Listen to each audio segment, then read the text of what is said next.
Ne pas se sentir en sécurité financièrement cause un stress au quotidien. Nous ne savons plus apprécier les balades en nature, les plaisirs simples.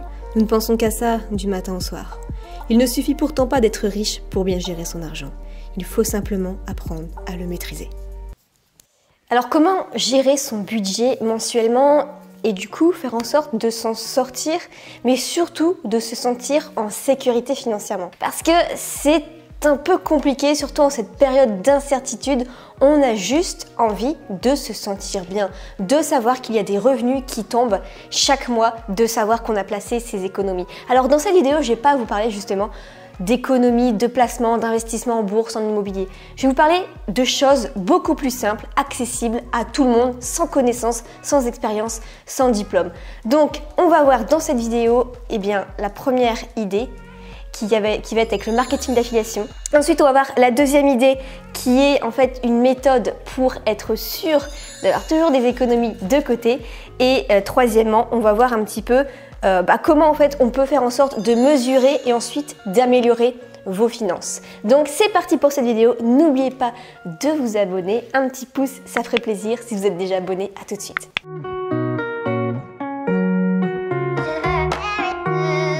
Alors, le plan numéro 1 pour gérer son budget mensuellement, ça va être d'avoir recours au marketing d'affiliation. Donc, pour ceux qui me suivent déjà, vous savez que c'est ma spécialité. Mais pour ceux qui arrivent sur cette chaîne, qui découvrent cette vidéo pour la première fois, je vous explique rapidement. Par exemple, vous repérez une petite paire de chaussures bien sympa que vous commandez et vous en êtes super content. Et vous avez envie de recommander tout ça à vos potes, à tout le monde, etc. Parce que c'est vraiment un bon plan, c'est pas cher au niveau de la qualité-prix, c'est juste génial. Donc, vous faites ça habituellement par le bouche à oreille quand vous voyez vos amis, vous voyez.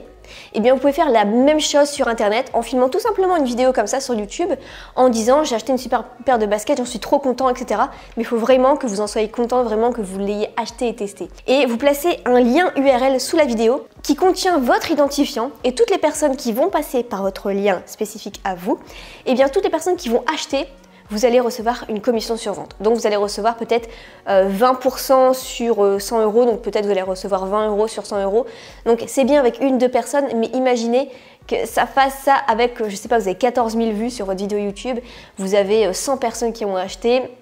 À chaque fois que vous avez récolté 20 euros sur les achats, ça fait quand même une petite somme non négligeable à la fin. Donc c'est ce que je fais et grâce au marketing d'affiliation, comme ça, j'ai au moins 1500 euros qui tombent en automatique chaque mois. Donc je peux souffler en fait financièrement, je me sens beaucoup mieux et c'est quelque chose que je peux gérer simplement parce que c'est juste de placer un lien d'affiliation. C'est juste créer du contenu et placer un lien URL après. Donc c'est très simple. Alors pourquoi je vous parle de ça? Parce que ici, je vous dis pas forcément de chercher à économiser. Je vous explique que vous pouvez gagner plus justement grâce à ce système qui est très simple et tout le monde peut le faire et grâce à ça en fait c'est comme ça que moi je payais mon loyer notamment en fait. J'ai commencé, j'étais étudiante avec le marketing d'affiliation, j'y connaissais rien mais c'est tellement simple en fait que j'ai pu gagner de l'argent avec ma bourse ça suffisait pas pour payer le loyer, tous les à côté, les factures. Donc grâce au marketing d'affiliation j'ai pu me payer tout ça. Mais après par la suite voilà, ça a changé, j'ai pu payer des vacances en famille grâce au marketing d'affiliation et donc c'est juste quelque chose où je me sens juste en sécurité de savoir que j'ai ça qui tombe tous les mois depuis plus de 5 ans. Alors un des secrets justement pour être sûr d'avoir de l'argent chaque mois grâce au marketing d'affiliation, c'est que vous allez recommander des logiciels à abonnement. Donc tous les mois par exemple vous allez recevoir 30 euros. C'est ce que je fais avec des logiciels de marketing, c'est ce que je fais avec des logiciels américains, mais aussi ça peut être de proposer des formations qui sont assez chères et du coup il y a le paiement en plusieurs fois. Donc vous êtes sûr que si quelqu'un achète un programme à 2000 euros par exemple et qu'il a décidé de payer en 10 fois, vous allez être sûr que pendant 10 mois d'affilée, vous allez recevoir peut-être, je sais pas, vous allez recevoir 40 euros de commission par mois. Donc les paiements plusieurs fois et les abonnements, c'est ça aussi qui permet d'être certain d'avoir un surplus d'argent grâce à l'affiliation. Alors si vous ne connaissez pas du tout ça et vous voulez en savoir un petit peu plus quand même, j'ai une série de vidéos qui vous est totalement offerte avec un livre audio et le lien est juste en dessous dans la description. Alors ma question justement c'est est-ce que vous connaissez déjà le marketing d'affiliation ou pas? Dites-moi si oui ou non vous connaissez déjà le marketing d'affiliation Et comme ça me permettra un petit peu de savoir si sur ma chaîne, vous connaissez déjà tout ce système-là. Et sinon, comme ça, je saurai un petit peu pour orienter un petit peu mon contenu pour les fois prochaines. Donc dites-moi juste oui ou non dans les commentaires si vous connaissez le marketing d'affiliation. Alors le plan numéro 2 ici pour gérer son budget mensuellement, ça va être la stabilisation des économies. Donc dans le dernier sondage qui a été réalisé en 2019 pour savoir un petit peu les économies en moyenne qu'ont les Français, eh bien en moyenne chaque Français a 44 217 € de côté. Donc ça va, je pensais que c'était plutôt aux alentours de 10 000, mais finalement c'est 44 000 €, plus de 44 000 €. Et donc là vous vous dites, oui, c'est normal parce que les gens veulent mettre de côté pour acheter une maison, une voiture, tout ça. Mais en fait, non, pas tant que ça, parce que ça compte que pour 23%. Et à 46%, les gens, pourquoi ils mettent de côté? Parce qu'ils sont tellement dans l'incertitude, justement, ils ne se sentent pas en sécurité financièrement, que pour 46% des Français, ils choisissent de mettre de côté pour faire face aux imprévus.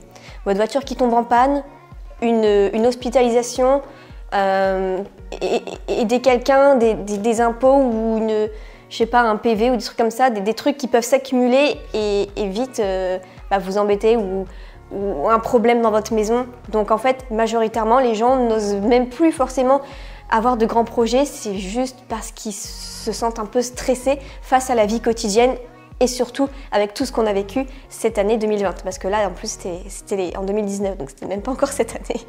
Et d'ailleurs, justement, j'ai vu un sondage qui disait que les gens n'ont jamais mis autant de côté en 2020, encore plus à cause de cette peur, justement. Donc, mon plan ici, ça va être de vous payer en premier dès que vous recevez votre salaire. Et vous mettez tout de suite 20% de côté si vous le pouvez.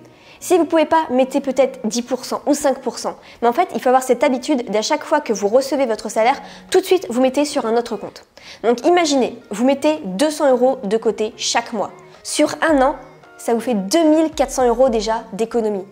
Donc déjà, rien qu'avoir ça, vous soufflez financièrement encore une fois. Donc maintenant, imaginez juste sur 10 ans, et 10 ans ça passe vite, 200 € par mois, ça fait 24 000 €. Donc avec ça, vous êtes un peu plus zen quand même.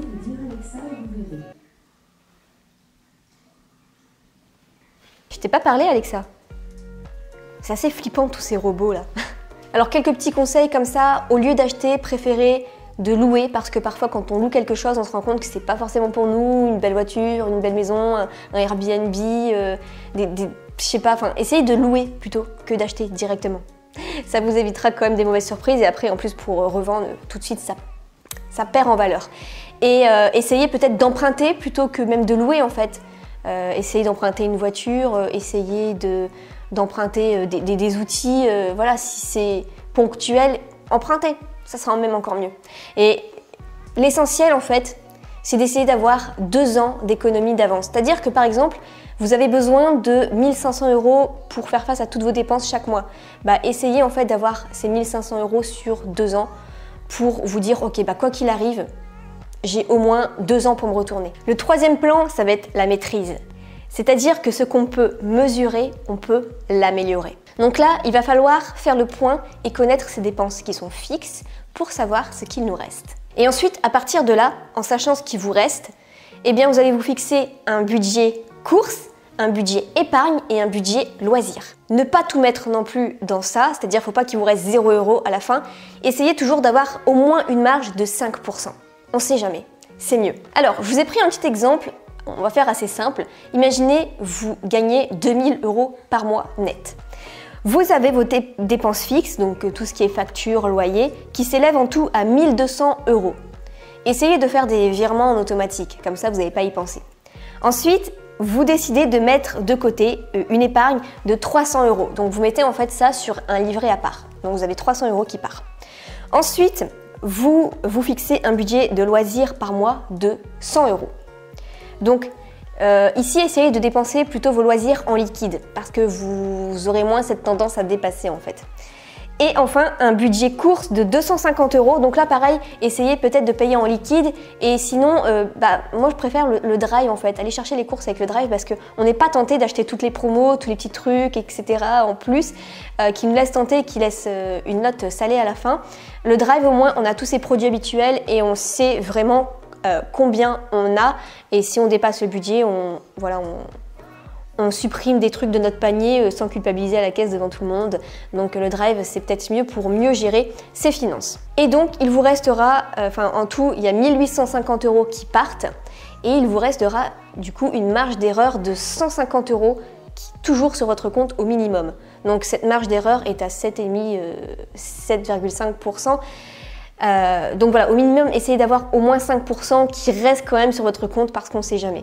Donc voilà, comme ça, c'est un budget qui est totalement maîtrisé et qui est très simple. Et l'essentiel, c'est pas forcément d'avoir énormément d'argent, mais de savoir gérer son argent. Parce que tout ce qu'on veut, c'est se sentir en sécurité et éviter que les problèmes d'argent nous prennent la tête. Donc en sachant maîtriser votre budget grâce à ces 3 conseils, vous saurez mieux vous sentir et avoir ce poids en moins. Si cette vidéo vous a intéressé, vous pouvez aller voir mon autre vidéo qui s'appelle « Comment économiser de l'argent » que je vous mets juste ici. À une prochaine, ciao.